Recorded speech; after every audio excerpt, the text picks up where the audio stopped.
Hi കൂട്ടുകാരെ, എല്ലാവർക്കും സുഖമെന്ന് വിശ്വസിക്കുന്നു.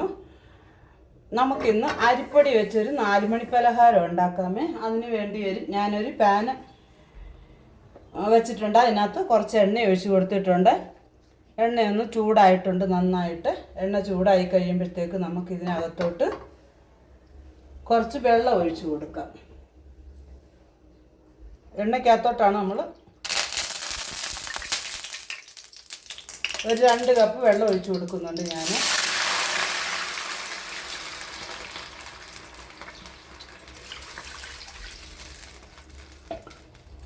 ആ വെള്ളം ഒന്ന് നന്നായിട്ടൊന്ന് തിളയ്ക്കണം. ആ തിളയ്ക്കുമ്പോഴത്തേക്ക് നമുക്ക് അതിനകത്തോട്ട് എരിവിനാവശ്യമായ മുളക് പൊടി ചേർത്ത് കൊടുക്കാം, മഞ്ഞൾപ്പൊടി ചേർത്ത് കൊടുക്കാം, ജീരകപ്പൊടി ചേർത്ത് കൊടുക്കാം, ജീരകപ്പൊടി,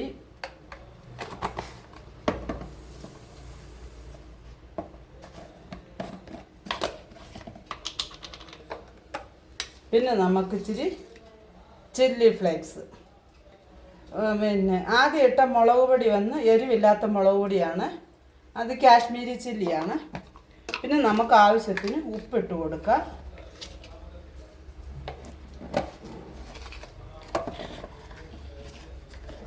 ഉപ്പ് തികഞ്ഞില്ലെങ്കിൽ നമുക്ക് ഇച്ചിരി കൂടെ ഒക്കെ ചേർത്ത് കൊടുക്കാം, അതിട്ടില്ലെന്ന്. പിന്നെ ഗരം മസാല, അതും 1 സ്പൂണ്. പിന്നെ നമുക്ക് ചെറുതായി അരിഞ്ഞ കറിവേപ്പില, ഇതും കൂടെ ചേർത്ത് കൊടുക്കാം. എന്നിട്ട് ഈ വെള്ളം നന്നായി ഒന്ന് തിളയ്ക്കണം.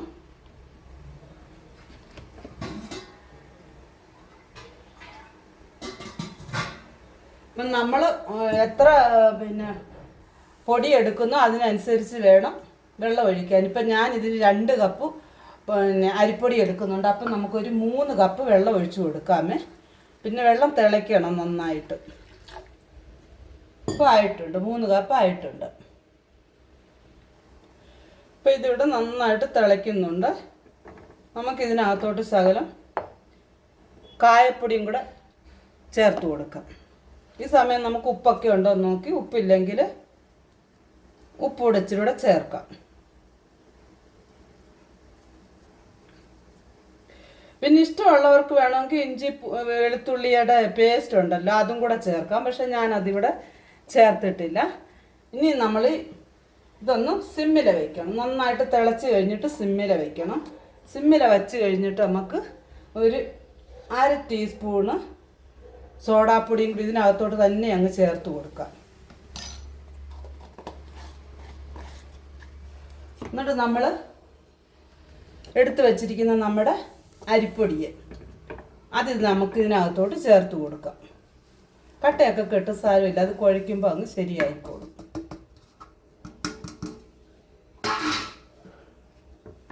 ഇപ്പം നമുക്ക് സ്റ്റൗ ഓഫ് ചെയ്തിട്ട് നന്നായി ഇളക്കി യോജിപ്പിക്കാം.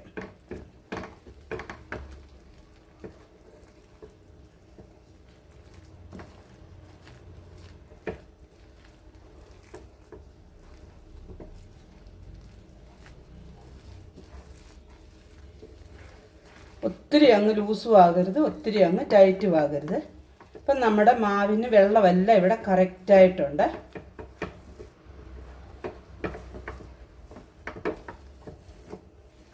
ഇനി ഇതൊന്ന് തണുത്തിട്ട് നമുക്ക് നമ്മുടെ കൈക്ക് എത്ര ചൂടാകുന്നുണ്ടോ അത്രയും ചൂടിൽ നമുക്കിതൊന്ന് നന്നായി ഒന്നുകൂടെ കൈ വെച്ചൊന്ന് കുഴച്ചെടുക്കാം. ഞാൻ അതിനകത്തോട്ട് ശകലം കറുത്ത എള്ളും കൂടെ ചേർത്ത് കൊടുത്തിട്ടുണ്ട്. എള്ള് ഓപ്ഷനലാണ്, വേണമെങ്കിൽ ചേർക്കാം, ഇല്ലെങ്കിൽ വേണ്ട. എന്നിട്ട് നമുക്ക് നന്നായിട്ട് ഇതൊന്ന് കൈ വെച്ച് ഒന്നും കൂടെ ഒന്ന് നന്നായിട്ട് കുഴച്ച് കൊടുക്കാം.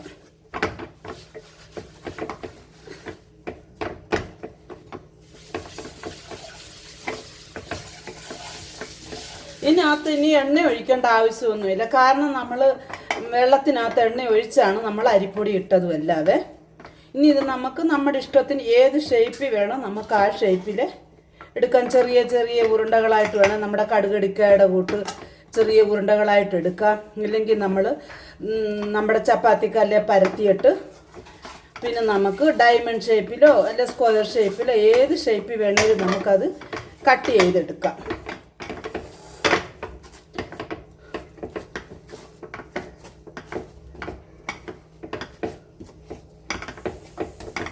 ചപ്പാത്തി പലക ഞാനൊരു ശകലം എണ്ണമയം പുരട്ടിയിട്ട് ഞാനിതിങ്ങനെ തേച്ചെടുക്കുന്നുണ്ട്. തേച്ചെടുത്തിട്ട് നമുക്കിതിൻ്റെ 4 സൈഡും ഒന്ന് കട്ട് ചെയ്തിട്ട്, ഒത്തിരി അങ്ങ് കനം കുറയ്ക്കാനൊന്നും വേണ്ട.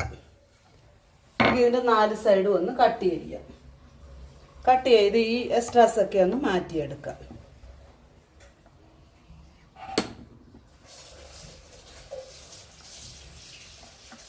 എന്നിട്ട് നമുക്ക് ഏത് ഷേപ്പിൽ സ്ക്വയറിൽ വേണമെങ്കിൽ സ്ക്വയറിൽ കട്ട് ചെയ്തെടുക്കാം. ഇല്ലെന്നുണ്ടെങ്കിൽ നമുക്ക് ഏത് ഷേപ്പ് വേണം. ഇതിന് നമ്മൾ ഉരുണ്ട പിടിച്ച് പിന്നെ നമ്മൾ ഉരുട്ടിയെടുക്കണം. നമുക്ക് ഈ ഷേപ്പിലോട്ട് ഇങ്ങനെ കട്ട് ചെയ്തെടുക്കാം.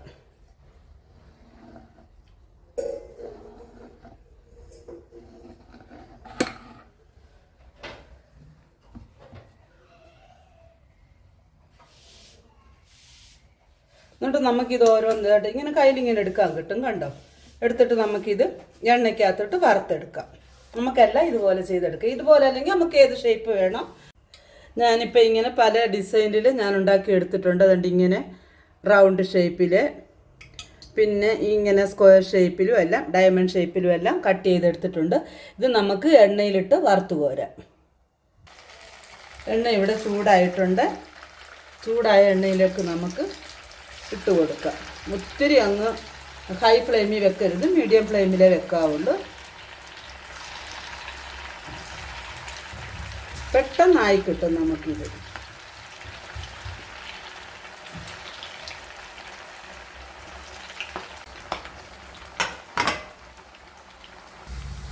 അങ്ങനെ നമ്മൾ എണ്ണയിലിട്ടതെല്ലാം തേട നന്നായിട്ട് പൊങ്ങി വരുന്നുണ്ട്. കണ്ടോ?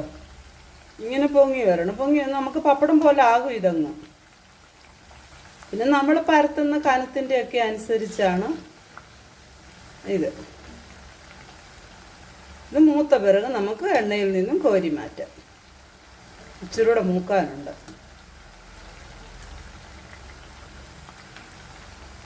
പിന്നെ ഞാൻ കുറച്ച് ഇതായിട്ട് ഇങ്ങനെ ബോൾ ഷേപ്പിലും ആക്കി എടുത്തിട്ടുണ്ട്. നമ്മളിങ്ങനെ കടുകടിക്കാൻ മാതിരിയൊക്കെ. അമ്മയാ പറഞ്ഞ മോളെ അങ്ങനത്തെയും കൂടെ ഒക്കെ ഉണ്ടാക്കടിയുന്നു. അപ്പോൾ കൊച്ചു പിള്ളേർക്കൊക്കെ അത് ഒത്തിരി ഇഷ്ടപ്പെടുമല്ലോ. അതുകൊണ്ട് തന്നെ ഇങ്ങനെ വീർത്ത് വരണം. കണ്ടോ? ഇതുണ്ട്.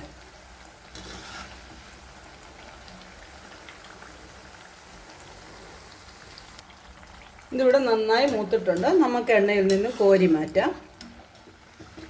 കോരി മാറ്റിയിട്ട് നമുക്ക് നമ്മുടെ കടുകടിക്കായ ഒന്നിട്ട് കൊടുക്കാം. ആ ഷേപ്പ് ഒരിച്ചിരി ഒന്നിട്ട് കൊടുക്കാം.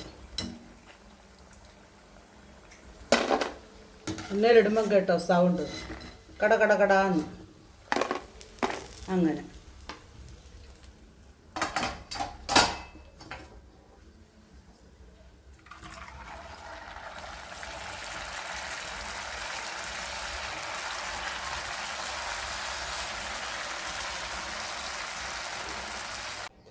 അങ്ങനെ നമ്മുടെ പലഹാരം എല്ലാം ഇവിടെ അടിപൊളിയായിട്ട് വന്നിട്ടുണ്ട്. അരിപ്പൊടി കൊണ്ടുള്ള പലഹാരമേ നമുക്ക് നല്ല സൂപ്പറായിട്ട് വന്നിട്ടുണ്ട്. കണ്ടോ? നമുക്ക് കൈ വെച്ചിങ്ങനെ പൊടിച്ചെടുക്കാം. ആ രീതിയിലാണ് വന്നേക്കുന്നത്. ഞാൻ ഇതൊരു 4 ഷേപ്പിൽ എടുത്തിട്ടുണ്ട്. അതുകൊണ്ട് ഈ ഷേപ്പിൽ ഒരെണ്ണം എടുത്തിട്ടുണ്ട്. ഇങ്ങനെ റോളർ മാതിരി റോളായിട്ട് ചുറ്റി ഇങ്ങനെ എടുത്തിട്ടുണ്ട്. പിന്നെ നമ്മുടെ കടുകടുക്കായുടെ ഷേപ്പിൽ ഉരുണ്ടയാക്കി അമ്മയാ പറഞ്ഞ് ഇങ്ങനെ എടുക്കാമെന്ന്. പിന്നെ ഇച്ചിരി ഡയമണ്ട് ഷേപ്പിലും എടുത്തിട്ടുണ്ട്. പിന്നെ 2-3 എണ്ണം ഇങ്ങനെ നീളത്തിൽ കുഴലപ്പം മാതിരി എടുത്തിട്ടുണ്ട്. അപ്പോൾ എല്ലാവരും ഒന്ന് ചെയ്ത് നോക്കുക. റെസിപ്പി ഇഷ്ടമായാൽ ലൈക്ക് ചെയ്യുക, ഷെയർ ചെയ്യുക, സബ്സ്ക്രൈബ് ചെയ്യാൻ മറക്കരുത് കൂട്ടുകാരെ. വീണ്ടും ഒരു നല്ല റെസിപ്പിയുമായി വീണ്ടും കാണാം. Bye bye.